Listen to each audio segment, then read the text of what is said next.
This is part 2 of the Picky Eater video series. So here's Niffler, and Niffler's my little picky boy. So what I'm going to do for him tonight, since he's going through one of his little stages, and he's very, you can see he knows what's going to happen, and he's looking for it. So what he's going to have tonight is he's going to have cooked chicken and Zoop bone broth. So I use the Zoop bone broth, and the reason I use this is because it is actually for people who have to, well, not specifically for people who have dietary restrictions, but people that, like my friend has Crohn's disease, and when she was first diagnosed, they eliminated pretty much everything out of her diet and slowly she was on a very, very strict diet to see what was going on and trying to figure out what was happening with her. And this is on that list. It's a food app or something like that. Food map, food app, something like that it's called. But it's for people that have digestive issues and need to go on a restrictive diet for a time.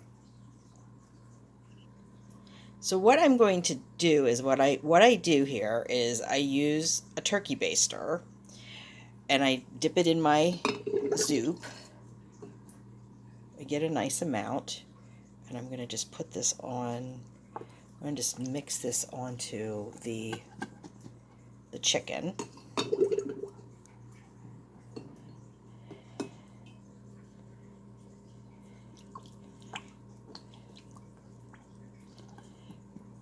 And then I'm going to put this in the microwave for a few seconds, and I will be right back.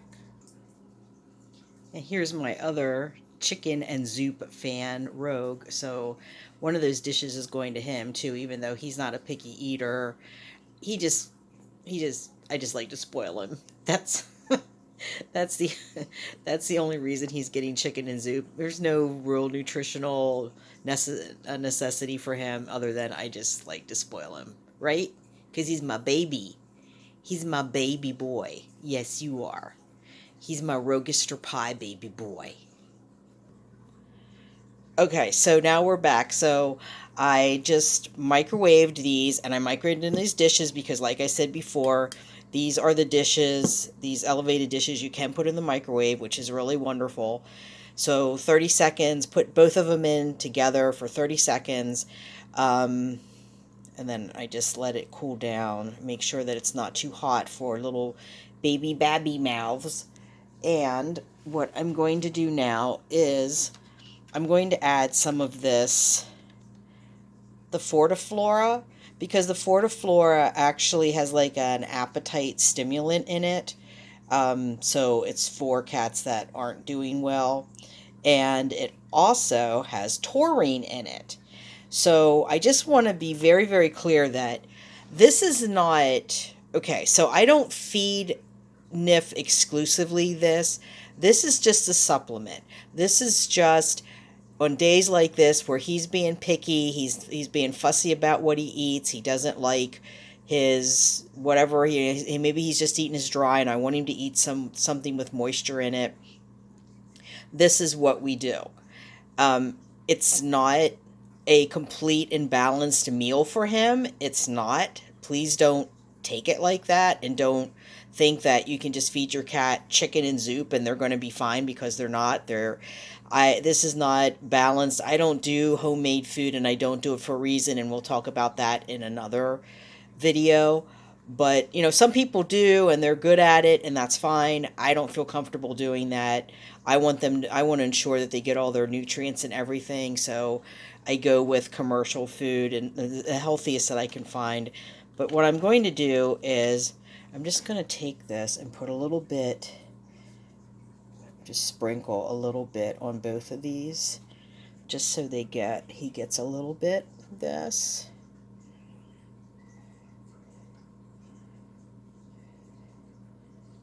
I don't know if there's enough in there. Let's see.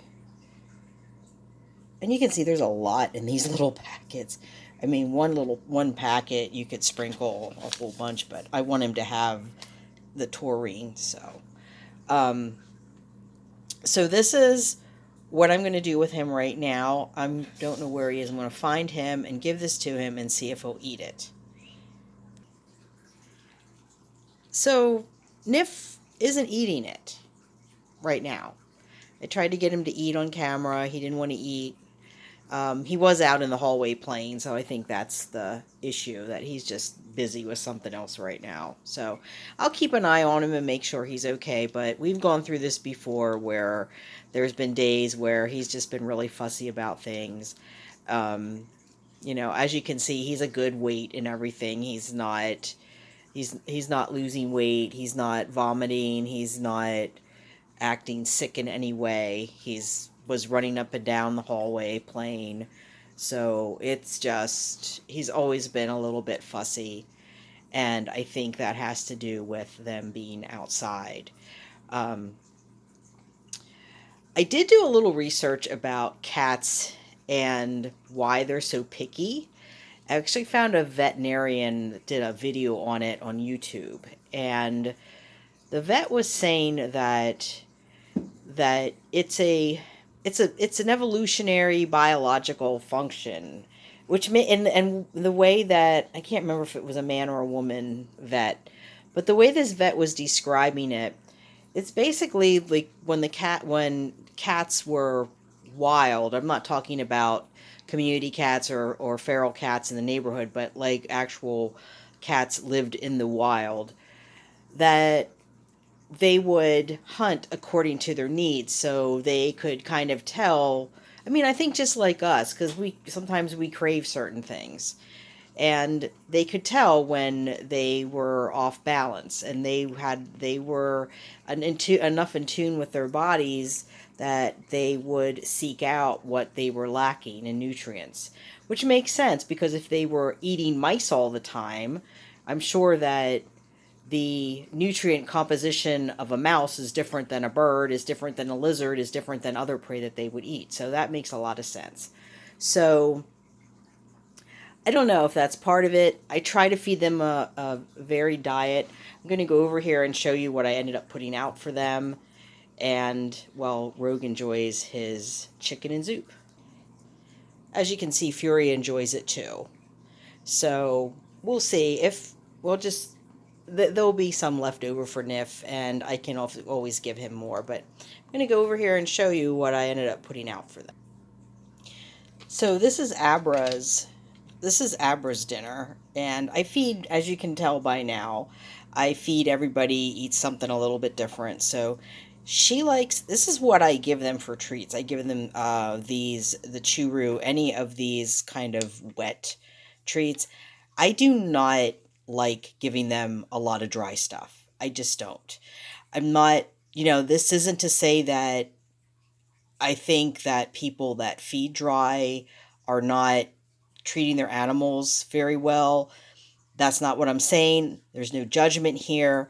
This is a personal preference. This is based off all the research I did. All the research I did, dry or wet food is the best food. Cats are obligate carnivores.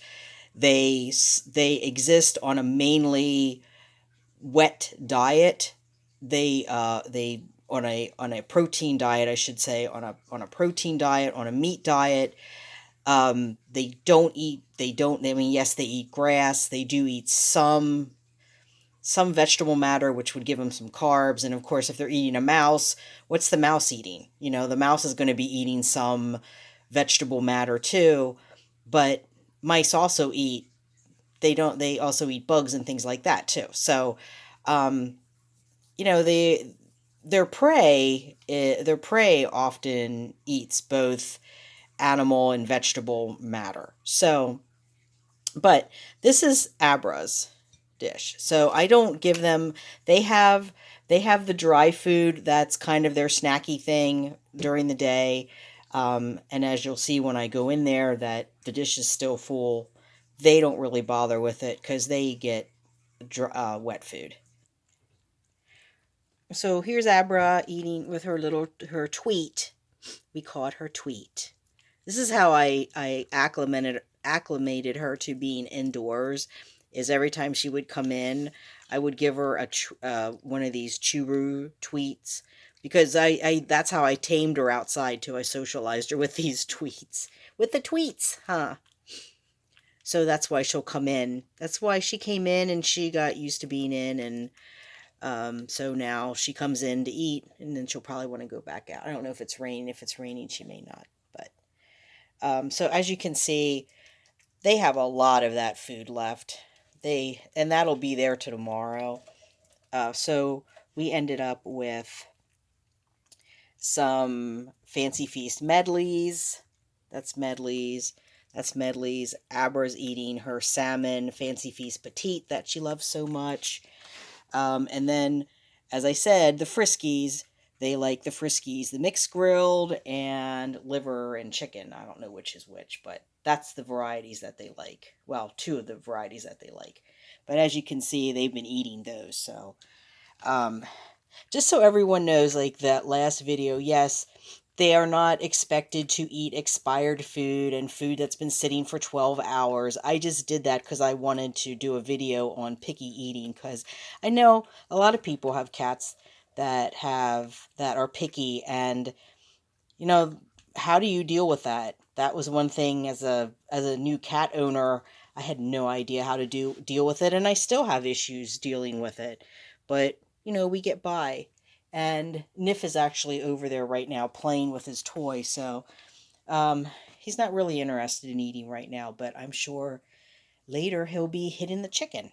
So, all right everyone, thank you again for watching, and I will be back with another video later. Okay, bye now.